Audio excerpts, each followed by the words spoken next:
te via ai ue si au tatoli mai lunga malolo tatumu ilevina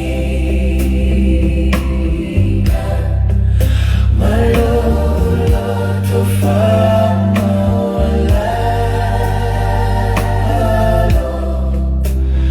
o te via ai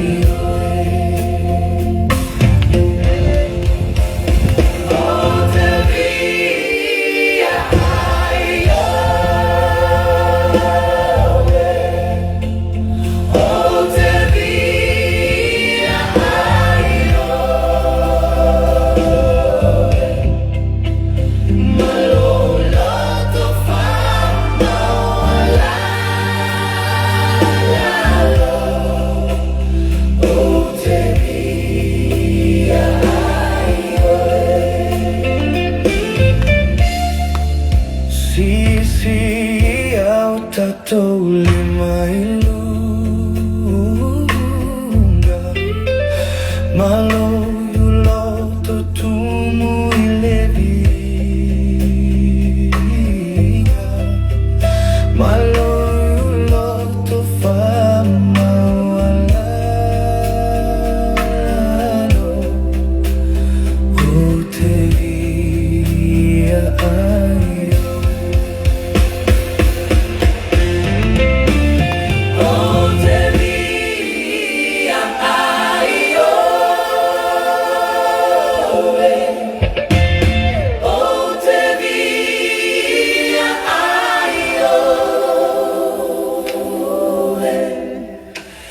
malolo tofama walalo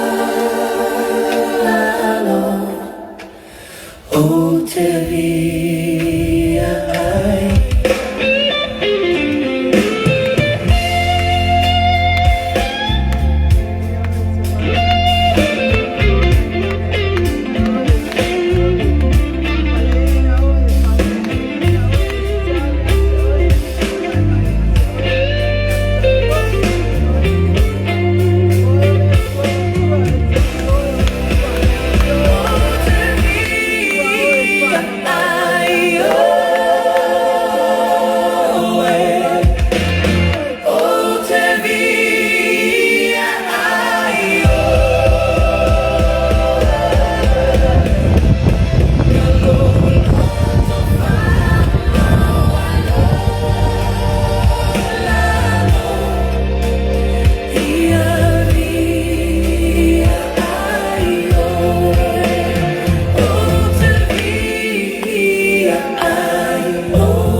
te via ai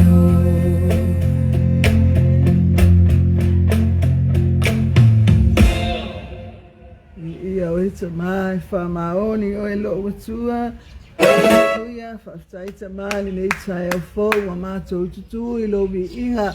si ato mātou lima e whaftaia lo lofa ma lo wanga lelei e le mawhai e upo na whamatala lo wanga lelei ma lo lofa mātou wa aia nei tai au mātango fie tai au oli tai au fia tai au le vi inga o le pese ma le langa ia te oi awa oi wa mātou mau aile nei tai au mātango fie tai au e toi whaopopo i lo mātou wola e whaua wina aile mātou au nanga whai pēr ia te oi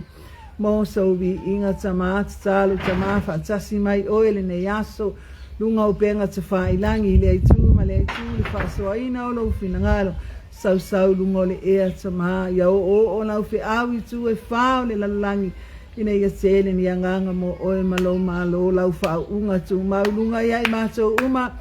mātou whai ai lau ngā ruenga i le awa ma le matau whaalango ia te oe mea umai ana i lo fi soani mai whaamatala e oe, whaamanino e oe, whaamanamalama e oe lau upu. Ina ia mātou langona ma mātou iloa lou fina ngalo mo i mātou le suafa o Yesu Kiriso a mātai oe whaewe oe fo ia te oe levi inga ono Yesu whaola amene ma amene hallelujah good morning good morning good morning ia le tua na nei tai au fo tai au di oli tai au mātango fie levi inga o le atua ia oai se le vivi ea ia le atua ele suka poko ma se loa ele li ia e fa popo ai se iota po se minute po se itula po se kone o leola ai fa tai le tu o ia na mai leola le nei tai au ia fa talo fa tu si tatu ainga o ilunga o penga te fai langi nei tai au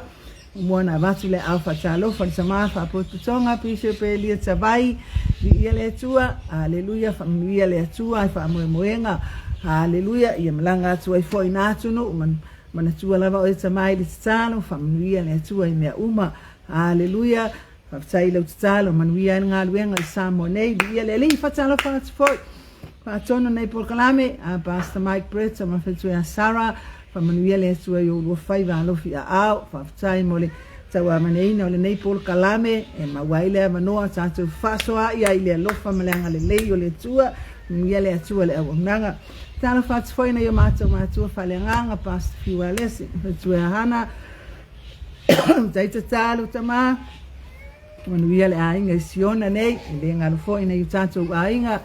siona persepa ti peria vi ia le tua ngona ma fana o tu talo vi ia le li e matala fats foi se uso o leilea haleluya mayama fortuna tano mayava fo Fortuna tano vi ia li fatalo fati ia te oile uso ona le tinata talo malosi vi ia li haftai talo uso haftai foi le au talo arise and shine ia manui ai fai le aso ma le aso man tua foi na utato ai ngai le taimi familia le tu e te uso vi ia li praise God ia na vai lungo screen le tato mau hallelujah ma wa mai le salamo lo mta upu salaudos ma fitso fa upu mua salamo lo mta upu salaudos fu fitso lo fa upu mua lo fa pe mai ale atina e yo vale fale ngalu lu fua o e atina e a fa le yo vale ai e mata ala fua o le na te le ina vi ia le atua ia le au tu nei por kalame o telu tua yo langa suia mana onga na le tua mal fi au ato na tala lei yesuia o tau langa mai le leanga ile le mai le oti ile ola mai le malaya ile manuia fina ngano na le tua mo ta ua manatu mai le tua ia e manuia ai le ina ia malaya vi ia le li haleluya ole maula le nei taia fa alia mai ia le tua ia tato le fale fa ama mafale upu fale ia ole fale ata tau tala noa i le fale. Ia ole apitanga le na. Ia ole apitanga mo oe ole apitanga mo wau. Ia ole fale kake malo loai i le tino. Haleluya. Ia le tua. Ia i lo fale ma lo fale. Ia oai na fai lo fale. Na fai le tufunga fai fale. Praise God. Na fai i lima o tangata. Ia na fai le tufunga manana au fai ngā luenga. So se kufunga ka muta. Hallelujah. Vi ia le anga le anga lofa. Good morning. Hallelujah. Vi ia le tua. Faftai lava tatalo uso. Faftai foi fasoa ile taimi ma le taimi vi ia le tua. Hallelujah. Faftai mo le ata ile taimi. Vi ia le ali fam ia le tua ia te o himself now. Ai se foi nga luenga lo nga lue ina tunu. Hallelujah. Lo fatele mo o uso vi ia le ali Ata tau tala noa la ile fale. Ia. E ia ile ano fale o le fale. Ia. Ele whaapea, ele kakaunga kukunga o le fale. E ta tau ona ia ini mea i titono o le fale. O hamea ngai kukonga o lo fale. O hamea ngai titono o lo fale. La ia ili nofoa, la ia sefe, la ia lau, la ia moenga. La ia mea fale i titono o lo fale. Hallelujah. La ia lau whanau. Vi ia le atua. La tala noa mai ai le tusi le salam. Ile fale. Hallelujah. Vi ia le tu. Le fai mai ale atina e ova le fale. E ngā luru e fua o e atina tata utala noa ile tino. Hallelujah. so se tufunga la po se masai tufunga ia ele sa ku funga fai fuanga luenga insinia le salma lama fa fai fale ese fa lama fa insinia e tofu ale tangata ia malona I loa le poto watu wina ia le atua e ngalue ina ila na ia me alofa mai le atua ole fai fale vi ia le aila le tofu ole kele yo nga me fai ngaluenga e tsauna atoa na me fai ngaluenga vi ia le ele fa pe ka muka e su e mai ne fai ngaluenga ile tangata le ai haleluya ole tofunga e ako le nga me fai ngaluenga e tapena na me fai ngaluenga ele tai me amata ile ngaluenga ele su e se me ele kausa ilia mai se la au ele kau su e mai se ili po se ili afi po se alava po se samal wa ato i tonu na ato fai ngaluenga me mo le ngaluenga vi ia le tu ola na fua vi ia le ai foi lá leta uma ia foi o tangata leo ma ai foi ele tangata leo la ia no so leo e ila nga mo vila ia ia me uma i tonu na ato leo nga ako leo e leo ai la fuma mo e pe leo ai foi no na ai ia e kawanga ia se mo vila e sudu ak vai le me awanga io mai fili no ai ia e ta pena uma me le tangata ka muta tangata le tangata tufunga ma le tangata leo ni ia le tua ole mana onga leo le tua ia te oe ia ato atoa ta penanga fai maila haleluya ale ati na e ole ala le poko o kufunga ole a foi le kelo me ko ki ale leo po e leo ai ia pe leo ia malo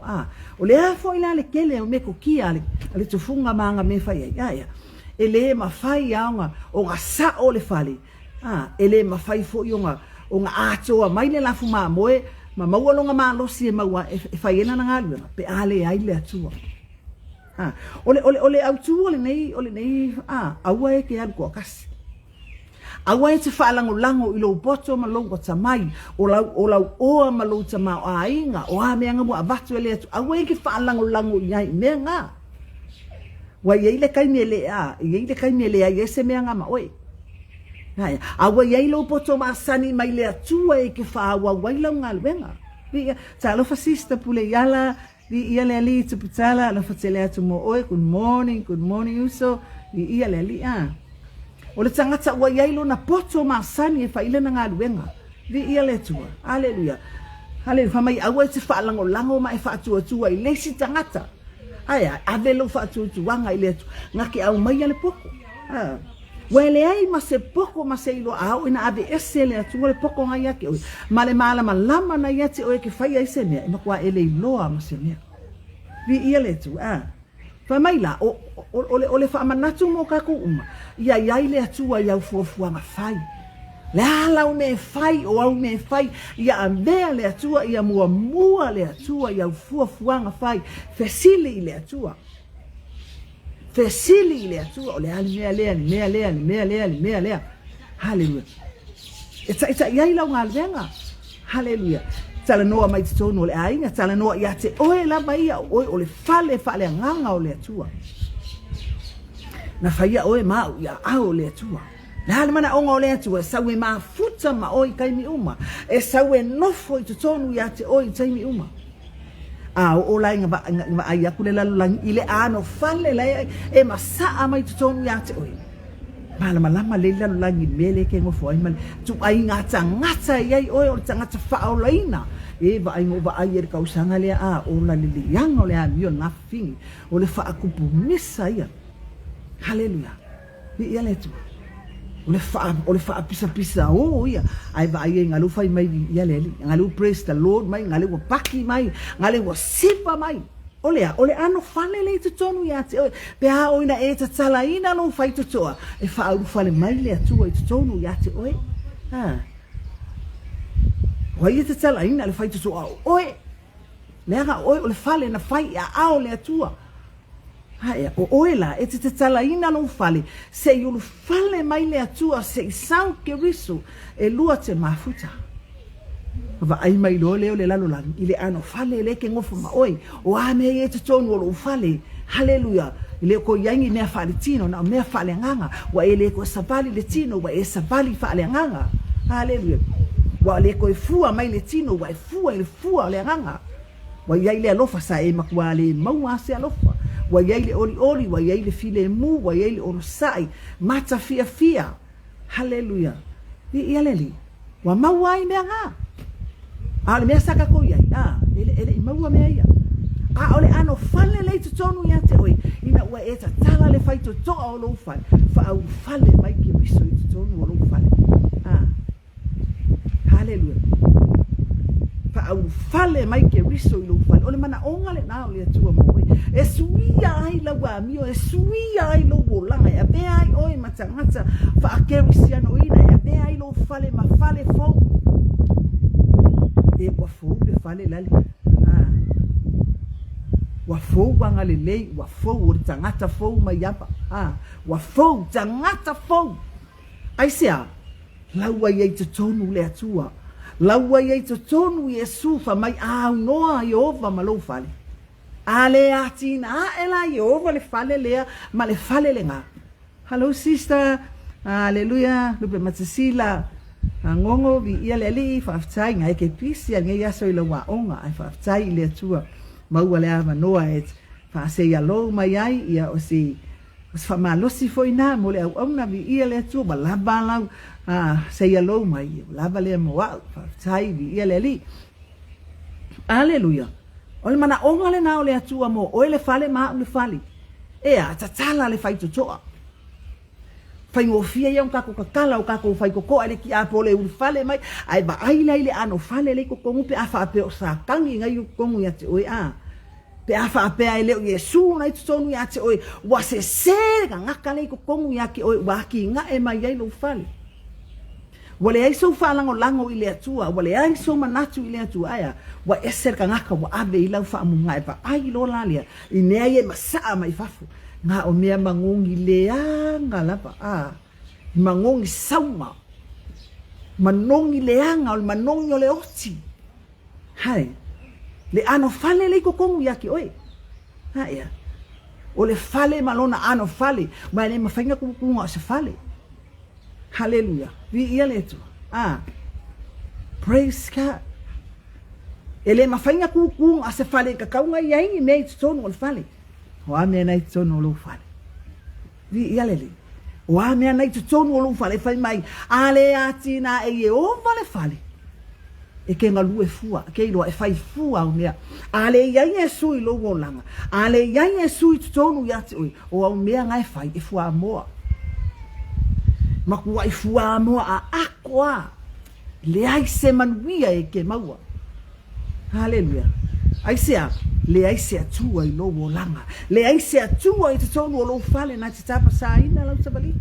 na tato wo mai le lau langi wa uma na fata atia le atua le ana fua pe ya le fua le kamuka pe ya ole afo ia ole la awale ale ole mamoe ki fa singo le awala haya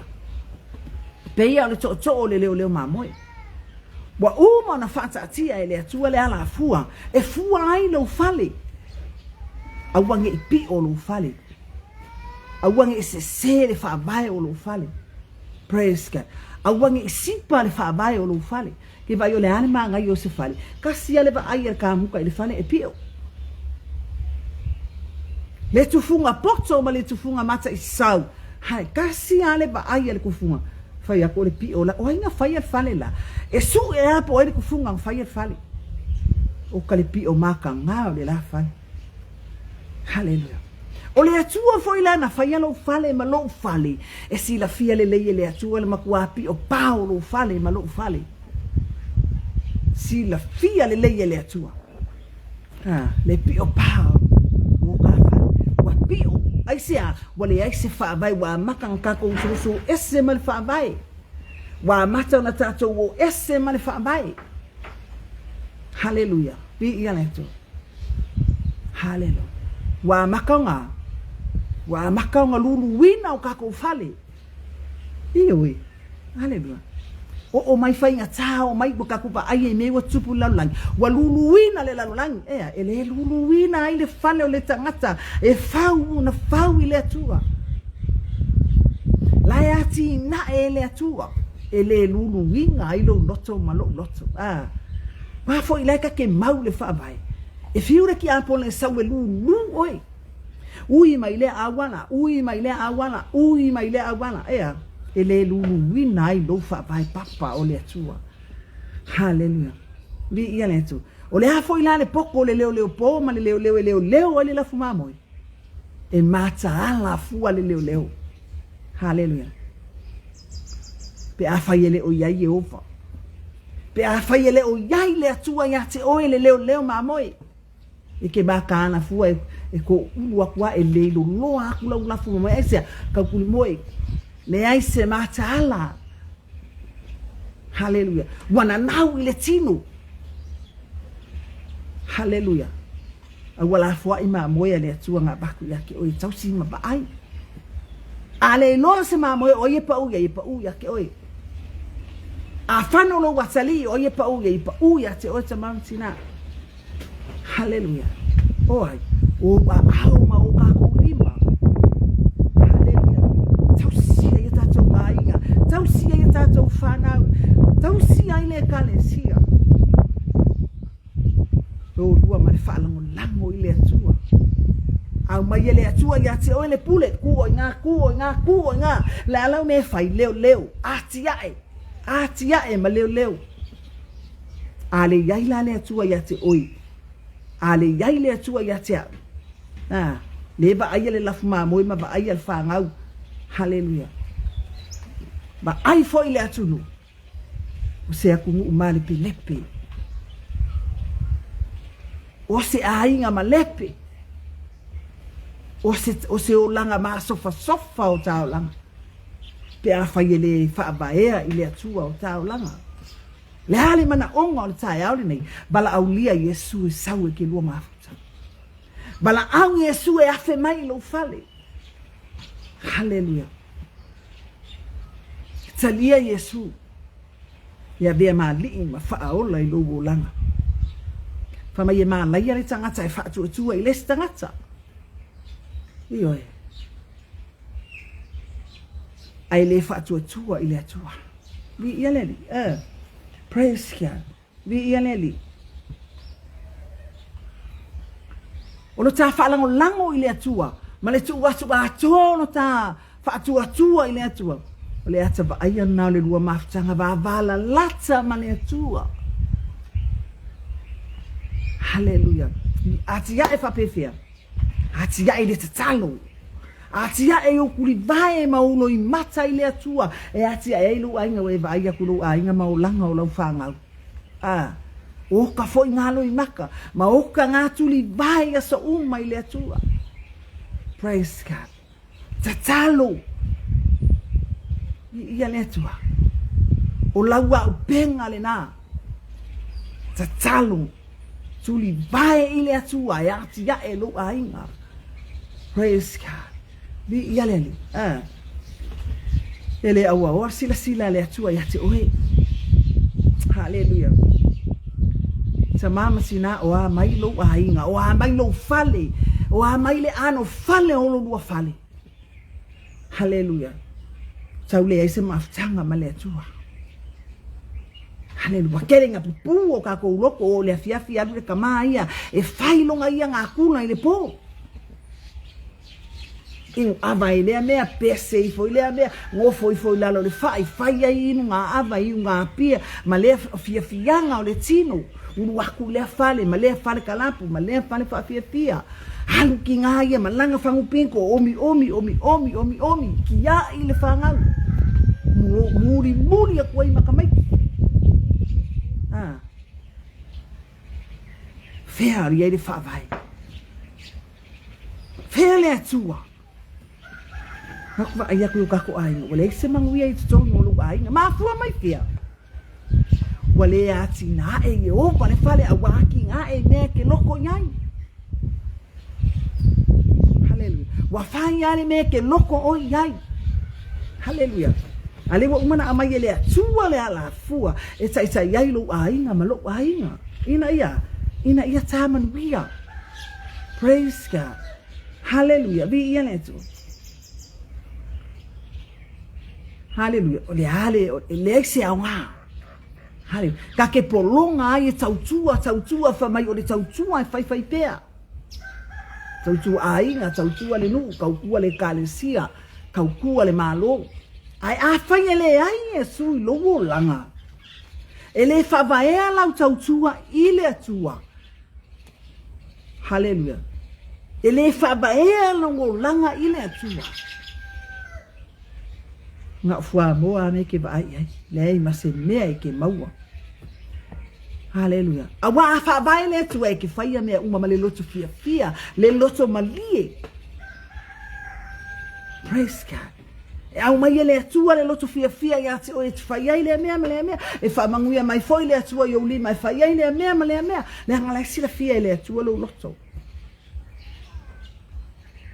Au un kupu mai le mea ke kangi le atua tama le mea le e le inga ka ko se fe kupi. Tama le mea o oyo lo tama le tama o ainga o le oa ma le tama o ainga o yo awa lo fa mai tama le mea ke yo wa ka kai me fa ai le ma o ya le mea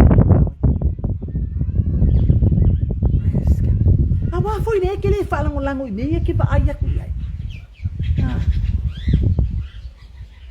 e ke le fa ke fa lango ele atua e ka penga ele atua le ska kai ang mai ai le me ke manga oi.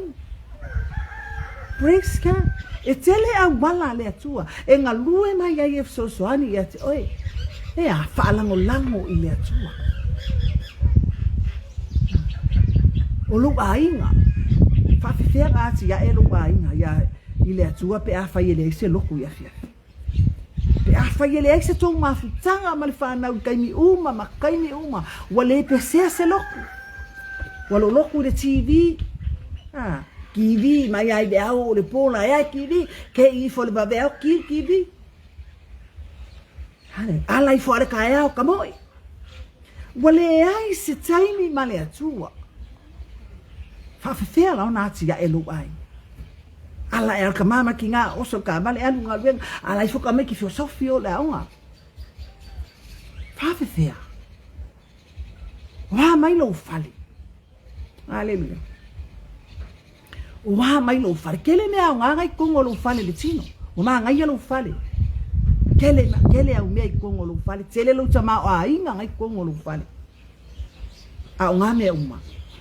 le ma se a nga ai ale ai ke riso lo langa ale fa ba e lo langa ile tua hallelujah praise God e kele ba ai se manguia o langa suia fa penga foi lo kai ka langa ese ale me fa sanga iai hallelujah ese ale me abe ele fa mua ama ua matua ese ale me fai pe foi no mau ko ke lo kai ngau aku mai male mafanga muri aku ai o ma ku langa vai o le me ma ke o iai ka mai wani o le ka fa o le ka ko ka fa di liu mai ka mai o le tau fa sanga tonu ak nei ka mai hallelujah